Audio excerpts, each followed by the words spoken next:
Hi all, welcome back to Tangents on Cracked Spines. I am your host, Frankie, and you may hear in the background my cats and or my mother. I apologize if the audio is a little wonky, at least the air conditioner can be off today. I will eventually have a proper audio setup. But for now, the phone does pretty well. So, if you're new, you might want to go back 5 episodes to start from the beginning, as the podcast is about reading books in the public domain and never short ones. So if you don't want to be lost, you want to go back to the beginning. As the title suggests, I go on many tangents throughout the whole thing. I did mean to look up what an Essex accent sounded like. Did not do that today, sorry. So you get to hear my generic American British accent. Why is that important? Well, we are currently reading Bram Stoker's Dracula for the 3rd time. And I am bound and determined to actually finish it this time. What happened in the last episode?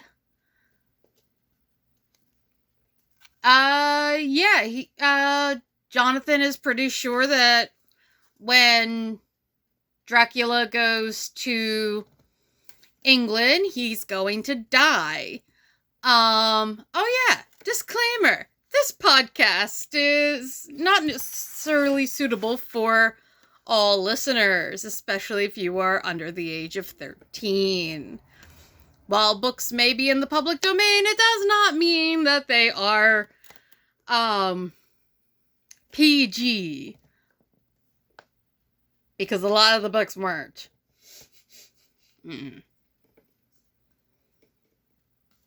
So yeah, anyways, Jonathan is pretty sure that he's going to die. So, during the daylight hours, when he's noticed that the Count isn't around, he's been skulking trying to figure a way out.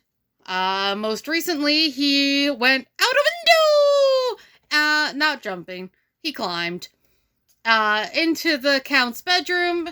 Count was not there. He found a secret passage. Went down into what looked like an old chapel filled with boxes of dirt, and in one of them, the Count. The Count seemed to be dead with his eyes wide open. But he didn't trust it. It felt still like he was menacing. And that's where we left it. So, shall we continue? Also, I was wondering, do you want long episodes? Do you want short episodes? I would like to know. I know I'm really bad at being concise, at least when it comes to the podcast. So please, let me know. In the comments, in reviews, on the Talks, Facebook page. I don't care. Where? Let me know. Do you like long episodes? Do you like short episodes? I know I'm not exactly... A lot of people will listen to these kinds of podcasts to fall asleep, and I am not the kind of person you want to fall asleep to. I'm sorry. Let's begin! Where did I leave off? Panting upon the bed and tried to think. The 29th of June. Today is the date of my last letter, and the Count has taken steps to prove that it was genuine, for again I saw him leave the castle by the same window and in my clothes. As he went down the wall, lizard fashion, I wished I had a gun or some lethal weapon that I might destroy him. But I fear that no weapon wrought alone by man's hand would have any effect on him. That's a very American way of thinking. Although... maybe not. The English are, quite the colonizers. I dared not wait to see him return, for I feared to see those weird sisters. I came back to the library and read there till I fell asleep. I was awakened by the Count, who looked at me as grimly as a man can look as he said, "Tomorrow, my friend, we must part. You return to your beautiful England. I to some work which may have such an end that we may never meet. Your letter home has been dispatched. Tomorrow I shall not be here, but all shall be ready for your journey. In the morning, come the Signy, who have some labors of their own here, and also come Slavics. When they have gone, my carriage shall come for you, and shall bear you to the Borgo Pass to meet the diligence from Bokvania to Bistritz. But I am in hopes that I shall see more of you at Castle Dracula." I suspected him, and determined to test his sincerity. Sincerity. It seems like a profanation of the word to write it in connection with such a monster. So asked him point blank, "Why may I not go tonight?" "Because, dear sir, my coachman and horses are away on a mission." "But I would walk with pleasure. I want to get away at once." He smiled with such a soft, smooth, diabolical smile that I knew there was some trick behind his smoothness. He said, "And your baggage?" "I do not care about it. I can send for it some other time."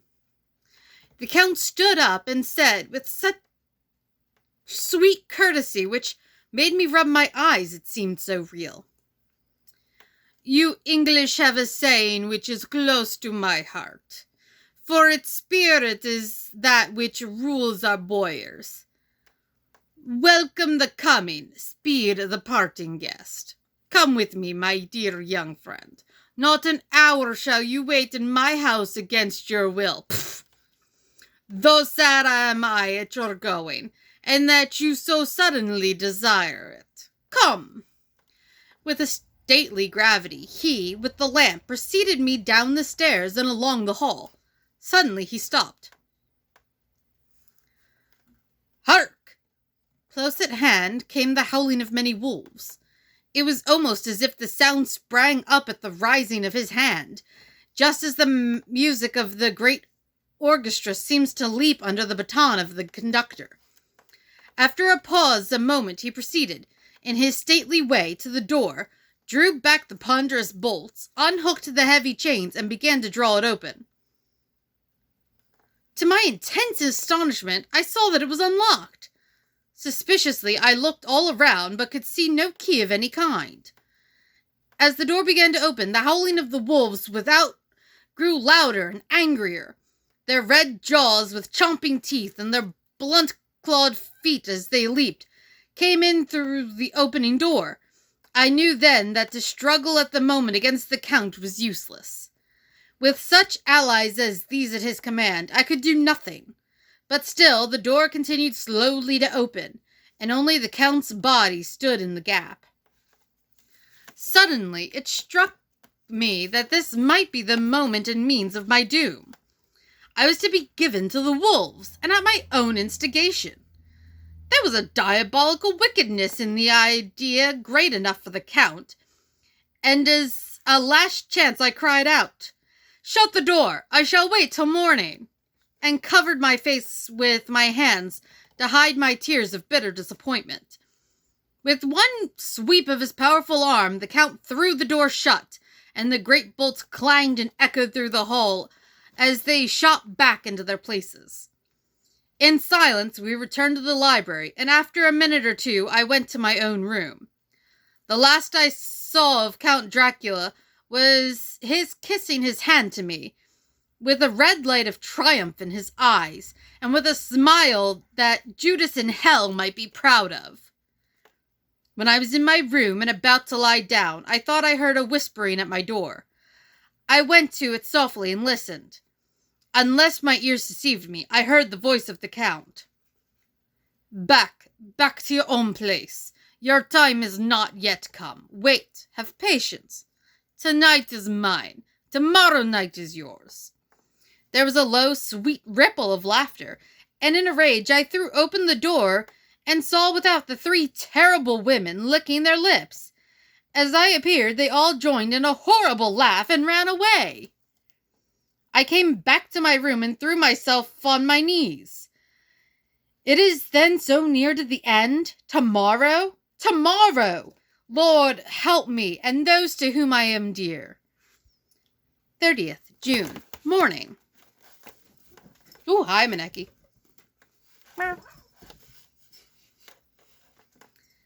These may be the last words I ever write in this diary. I slept till just before the dawn, and when I woke, threw myself on my knees, for I determined that if death came, he should find me ready. At last, I felt that subtle change in the air, and knew that the morning had come. Then came the welcome cockcrow, and I felt that I was safe. With a glad heart, I opened my door and ran down to the hall. I had seen that the door was unlocked, and now escape was before me. With hands that trembled with eagerness, I unhooked the chains and drew back the massive bolts. But the door would not move. Despair seized me. I pulled and pulled at the door, and shook it till, massive as it was, it rattled in its casement. I could see the bolt shot. It had been locked after I left the Count. Then a wild desire took me to obtain that key at any risk, and I determined then and there to scale the wall again and gain the Count's room. He might kill me, but death now seemed the happier choice of evils. Without a pause, I rushed up to the east window and scrambled down the wall, as before, into the Count's room. It was empty, but that was as I expected. I could not see a key anywhere, but the heap of gold remained. I went through the door to the corner, and down the winding stair, and along the dark passage to the old chapel. I knew now well enough where to find the monster I sought. The great box was in the same place, close against the wall, but the lid was laid on it, not fastened down, but with the nails ready in their places to be hammered home. I knew I must reach the body for the key, so I raised the lid and laid it back against the wall, and then I saw something which filled my very soul with horror. There lay the Count, but looking as if his youth had been half renewed, for the white hair and mustache were changed to dark iron gray. The cheeks were fuller, and the white skin seemed ruby red underneath. The mouth was redder than ever, for on the lips were gouts of fresh blood, which trickled from the corners of the mouth, and ran over the chin and neck. Even the deep burning eyes seemed set amongst swollen flesh, for the lids and pouches underneath were bloated. It seemed as if the whole awful creature were simply gorged with blood. He lay like a filthy leech, exhausted with his repletion. I shuddered as I bent over to touch him, and every sense in me revolted at the contact. But I had to search, or I was lost. The coming night might see my own body a banquet in a similar way to those horrid three. I felt all over the body, but no sign could I find of the key. Then I stopped and looked at the Count. There was a mocking smile on the bloated face, which seemed to drive me mad. This was the being I was helping to transfer to London, where perhaps for centuries to come he might, amongst its teeming millions, satiate his lust for blood and create a new and ever-widening circle of semi-demons to batten on the helpless. The very thought drove me mad. A terrible desire came upon me to rid the world of such a monster. There was no lethal weapon at hand, but I seized a shovel which the workmen had been using to fill the cases, and lifted it high, struck with the downward edge at the hateful face. But as I did so, the head turned, and the eyes fell full upon me, with all their blaze of basilisk horror. The sight seemed to paralyze me, and the shovel turned in my hand and glanced from the face, merely making a deep gash above the forehead. The shovel fell from my hand across the box, and as I pulled it away, the flange of the blade caught the edge of the lid, which fell over again, and hid the horrid thing from my sight. The last glimpse I had was of the bloated face, blood-stained and fixed with a grin of malice, which would have held its own in the nethermost hell. I thought and thought what should be my next move, but my brain seemed on fire, and I waited with a despairing feeling growing over me. As I waited, I heard in the distance a Romani song sung by merry voices coming closer, and through their song the rolling of heavy wheels and the cracking of whips, the Zigni and the Slavics of whom the Count had spoken were coming. With a last look around at the box which contained the vile body, I ran from the place and gained the Count's room, determined to rush out at the moment the door should be opened. With strained ears, I listened and heard downstairs the grinding of the key in the great lock and the falling back of the heavy door.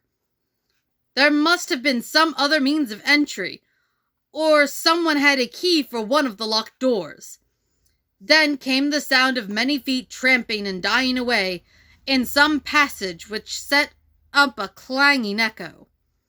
I turned to run down again towards the vault, where I might find the new entrance, but at the moment there seemed to come a violent puff of wind, and the door to the winding stair blew to with a shock that set the dust from the lintels flying.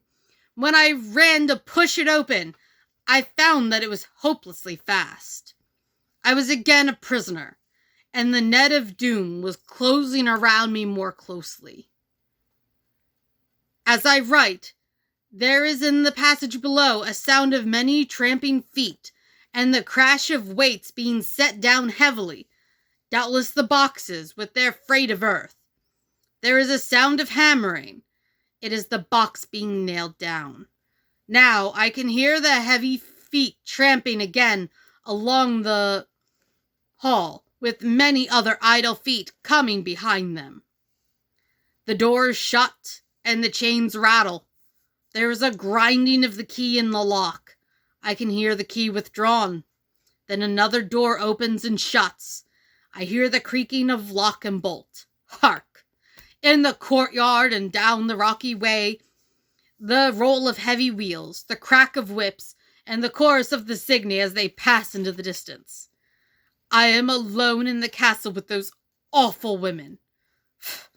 Mina is a woman, and there is naught in common. They are devils of the pit. I shall not remain alone with them. I shall try to scale the castle wall further than I have yet attempted. I shall take some of the gold with me, lest I want it later. I may find a way from this dreadful place. And then away for home. Away to the quickest and nearest train. Away from this cursed spot, from this cursed land where the devil and his children still walk with earthly feet. At least God's mercy is better than that of these monsters, and the precipice is steep and high. At its foot a man may sleep, as a man. Goodbye, all. Goodbye, Mina. Chapter 5. Letter from Miss Mina Murray to Miss Lucy Westenra. 9th May. My dearest Lucy, forgive my long delay in writing, but I have been simply overwhelmed with work. The life of an assistant schoolmistress is sometimes trying. I am longing to be with you and by the sea, where we can talk together freely and build our castles in the air. I have been working very hard lately because I want to keep up with Jonathan's studies, and I have been practicing shorthand very assiduously. Assiduously? When we are married, I shall be able to be useful to Jonathan. And if I can stenograph well enough, I can take down what he wants to say in this way and write it out for him on a typewriter, at which also I am practicing very hard. He and I sometimes write letters in shorthand, and he is keeping a stenographic journal of his travels abroad. When I am with you, I shall keep a diary in the same way. I don't mean one of those 2 pages to the week with Sundays squeezed in a corner diaries, but a sort of journal which I can write in when whenever I feel inclined. I do not suppose there will be much of interest to other people, but it is not intended for them. I may show it to Jonathan some day if there is in it anything worth sharing, but it is really an exercise book. I shall try to do what I see lady journalists do, interviewing and writing descriptions, and trying to remember conversations. I am told that, with a little practice, one can remember all that goes on or that one hears during a day. However, we shall see. I will tell you of my little plans when we meet. I have just had a few hurried lines from Jonathan from Transylvania. He is well and will be returning in about a week. I am longing to hear all his news. It must be so nice to see strange countries. I wonder if we, Jonathan and I, shall ever see them together. There is the 10 o'clock bell ringing. Goodbye, your loving Mina. P.S. Tell me all the news when you write. You have not told me anything for a long time. I hear rumors, and especially of a tall, handsome, curly-haired man. Letter, Lucy Westenra to Mina Murray, 17 Chatham Street, Wednesday. My dearest Mina, I must say that you tax me very unfairly with being a bad correspondent. I wrote to you twice since we parted, and your last letter was only your second. Besides, I have nothing to tell you. There is really nothing to interest you. Town is very pleasant just now, and we go a good deal to picture galleries and for walks and rides in the park. As to the tall, curly-haired man, I suppose it was the one who was with me at the last pop. Someone has evidently been telling tales. That was Mr. Homewood. He often comes to see us, and he and Mamma get on very well together. They have so many things to talk about in common. We met some time ago a man that would just do for you, if you were not already engaged to Jonathan. He is an excellent parte, being handsome, well off, and of good birth. He is a doctor, and really clever. Just fancy. He is only 29, and he has an immense lunatic asylum all under his own care. Mr. Homewood introduced him to me, and he called here to see us, and often comes now. I think he is one of the most resolute men I ever saw, and yet the most calm. He seems absolutely imperturbable. I can fancy what a wonderful power he must have over his patients. He has a curious habit of looking one straight in the face, as if trying to read one's thoughts. He tries this on very much with me, but I flatter myself he has got a tough nut to crack. I know that from my glass. Do you ever try to read your own face? I do. And I can tell you it is not a bad study, and gives you more trouble than you can well fancy if you have never tried it. He says that I afford him a curious psychological study, and I humbly think I do. I do not, as you know, take sufficient interest in dress to be able to describe the new fashions. Dress is a bore. That is slang again, but never mind. Author says that every day. There it is, all out. Mina, we have told all our secrets to each other since we were children. We have slept together and eaten together and laughed and cried together. And now, though I have spoken, I would like to speak more. Oh, Mina, couldn't you guess I love him? I am blushing as I write, for although I think he loves me, he has not told me so in words. But, oh, Mina, I love him, I love him, I love him. There, that does me good. I wish I were with you, dear, sitting by the fire, undressing as we used to sit, and I would try to tell you what I feel. I do not know how I am writing this even to you. I am afraid to stop, or I should tear up the letter, and I don't want to stop. And I do so want to tell you all.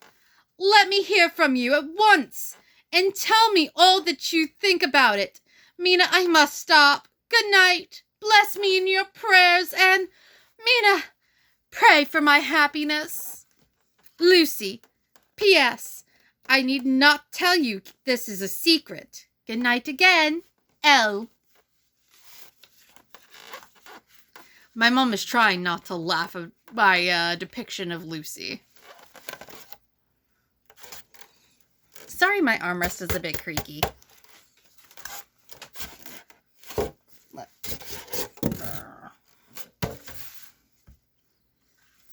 Letter from Lucy Westenra. Westenra? Do we normally hear the way her last name is pronounced in, like, movies and such? I don't think so. It's always just Lucy. Mm-hmm. Letter from Lucy Westenra to Mina Murray. My dearest Mina, 24th May. Thanks and thanks and thanks again for your sweet letter. It was so nice to be able to tell you and to have your sympathy. They don't give us that letter. That's not fair. My dear, it never rains, but it pours. How true the old proverbs are. Here I am, who shall be 20 in September, and yet I never had a proposal till today. Not a real proposal. And today I have had 3. Just 3.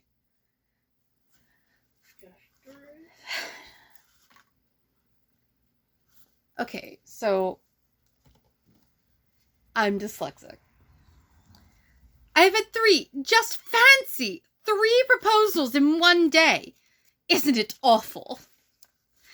I feel sorry, really, oh, and truly sorry, for 2 of the poor fellows.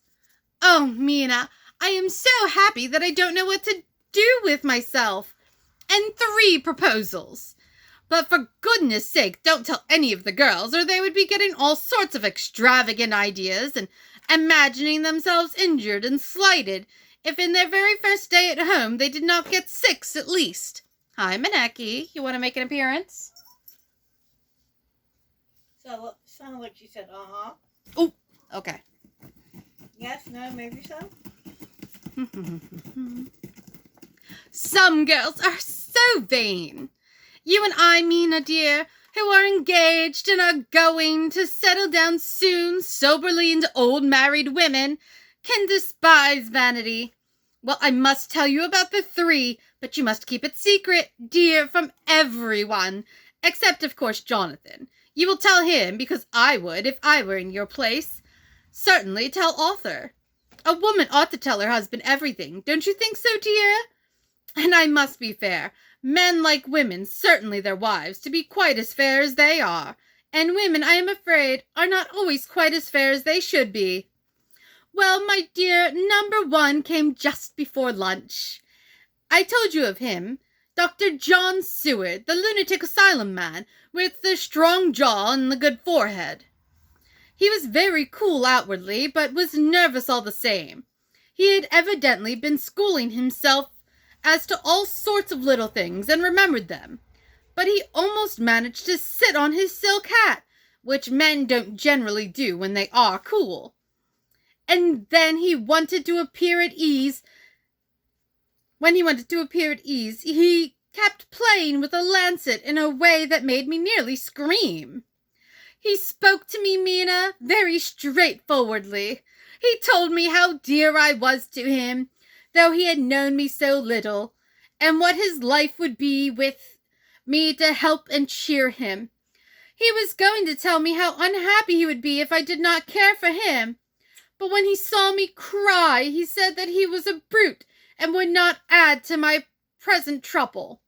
Then he broke off and asked if I could love him in time, and when I shook my head, his hands trembled. And then, with some hesitation, he asked if I cared already for anyone else. He put it very nicely, saying that he did not want to wring my confidence from me, but only to know, because if a woman's heart was free, a man might have hope. And then, Mina, I felt a sort of duty to tell him that there was someone. I only told him that much. And then he stood up, and he looked very strong and very grave, as he looked as he took both my hands in his and said he hoped I would be happy, and that if I ever wanted a friend, I must count him one of my best. Mina, dear, I can't help crying, and you must excuse this letter being all blotted.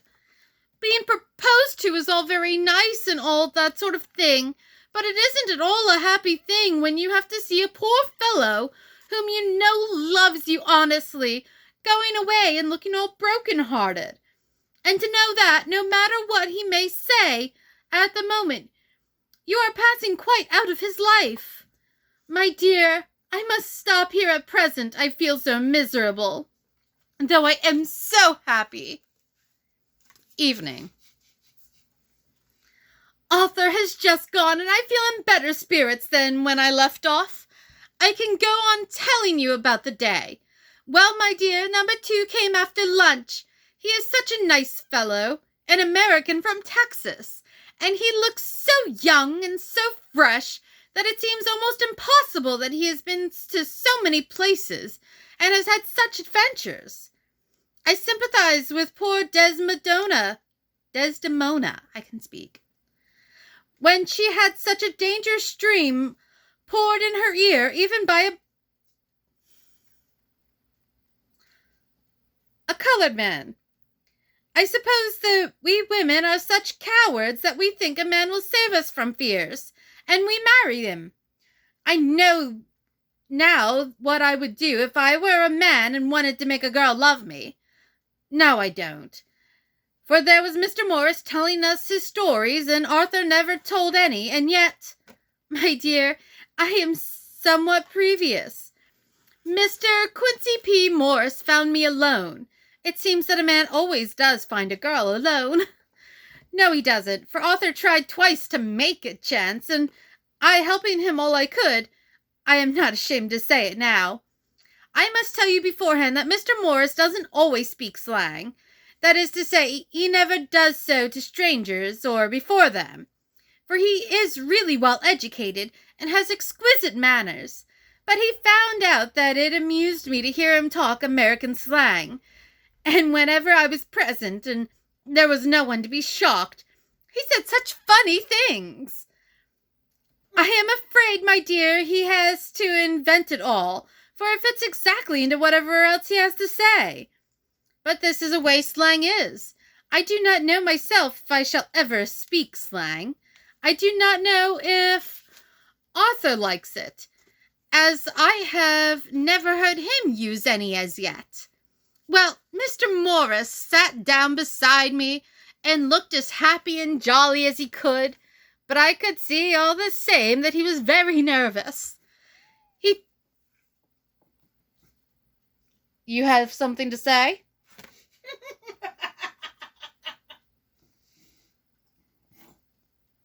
How do you feel about Miss Lucy and her 3 proposals, Kitty? You're just upset I can't scritch you. Okay. He took my hands in his and said ever so sweetly, Miss Lucy, I know I ain't good enough to regulate the fixings of your little shoes, but I guess if you wait till you find a man that is, you will go join them 7 young women with the lamps when you quit. Won't you just hitch up alongside of me and let us go down the long road together, driving in double harness? Well, he did look so good-humored and so jolly that it didn't seem half so hard to refuse him as it did poor Mr. Seward, Dr. Seward. So I said, as lightly as I could, that I did not know anything of hitching, and that I wasn't broken to harness at all yet. Then he said that he had spoken in a light manner, and he hoped that if he had made a mistake in doing so on so grave, so momentous an occasion for him, I would forgive him. He really did look serious when he was saying it, and I couldn't help feeling a bit serious too. I know, Mina, you think me a horrid flirt, though I couldn't help feeling a sort of exultation that he was number 2 in one day. And then, my dear, before I could say a word, he began pouring out a perfect torrent of love-making, laying his very heart and soul at my feet. He looked so earnest over it that I shall never again think that a man must be playful always, and never earnest, because he is merry at times. I suppose he saw something in my face which checked him, for he suddenly stopped, and said with a sort of manly fervour that I could have loved him for if I had been free. Lucy, you are an honest-hearted girl, I know. I should not be speaking to you as I am now if I did not believe you clean grit, right through to the very depths of your soul. Tell me, like one good fellow to another, is there anyone else that you care for? And if there is, I'll never trouble you a hair's breadth again, but will be, if you will let me, a very faithful friend. Dear Mina, why are men so noble when we women are so little worthy of them? Here was I almost making fun of this great-hearted, true gentleman. I burst into tears. I am afraid, my dear, you will think this a very sloppy letter in more ways than one, and I really felt very badly. Why can't they let a girl marry 3 men, or as many as want her, and save all this trouble? Nowadays you do. There is nothing wrong with polyamory, in my opinion. Nope. Yeah. But this is heresy, and I must not say it. I am glad to say that, though I was crying, I was able to look into Mr. Morris's brave eyes, and told him out straight. Yes, there is someone I love, though he has not told me yet that he even loves me. I was right to speak to him so frankly, for quite a light came into his face, and he put out both his hands and took mine. I think I put them into his, and said in a hearty way, "That's my brave girl. It's better worth being late for a chance of winning you than being in time for any other girl in the world. Don't cry, my dear. If it's for me, I'm a hard nut to crack, and I'd take it standing up. If that other fellow doesn't know his happiness, well, he'd better look for it soon, or he'll have to deal with me. Little girl, your honesty and pluck have made me a friend, and that's rarer than a lover. It's more unselfish anyhow. My dear, I'm going to have a pretty lonely walk between this and Kingdom Come. Won't you give me one kiss? It'll be something to keep off the darkness now and then. You can, you know, if you like, for that other good fellow. He must be a good fellow, my dear, and a fine fellow, or you could not love him. Hasn't spoken yet." That quite won me, Mina, for it was brave and sweet of him, and noble too. To a rival, wasn't it? And he's so sad, so I leant over and kissed him. He stood up with my 2 hands in his, and he looked down into my face. I am afraid I was blushing very much. He said, "Little girl, I hold your hand and you've kissed me. And if these things don't make us friends, nothing ever will. Thank you for your sweet honesty to me, and goodbye." He wrung my hand, and taking up his hat, went straight out of the room without looking back, without a tear or a quiver or a pause, and I'm crying like a baby. Oh, why must a man like that be made unhealthy when there are lots of girls about who would worship the very ground he trod on? I know I would if I were free, only I don't want to be free. My dear, this quite upset me, and I feel I cannot write of happiness just at once, after telling you of it, and I don't wish to tell of number 3 until it can all be happy. Ever your loving Lucy. P.S. Oh, about number 3. I needn't tell you of number 3, need I? Besides, it was all so confused, it seemed only a moment from his coming into the room till both his arms were round me and he was kissing me. I am very, very happy, and I don't know what I have done to deserve it. I must only try in the future to show that I am not ungrateful to God for all his goodness to me in sending me such a lover, such a husband, and such a friend. Goodbye. And with that, I'm going to call it a night. Thank you very much for listening. I hope my accents weren't too much for you and that Mineki was at least amusing. So yeah, thank you all for listening. You know the drill. If you enjoyed it, comment, like, follow, subscribe. Share with others you think might enjoy it. Ways to contact me will be down in the description because honestly, I can't remember the ways to contact me anymore. I know talkspod@gmail.com and Tangents on Cracked Spines Book Club on Facebook. It is a page, not a group. Should I change that? Should I make a Talkspod group? Would that make it feel safer for people to come and talk about whatever they want about the podcast? Review, that's the other thing. 5 stars would be awesome. It would help other people find me, but if not, at least tell me what you didn't like. That way, maybe I can improve. You can't see it, but my mom was nodding her head that yes, I should make the Facebook page a group so that she can talk with whoever else is listening out in the void.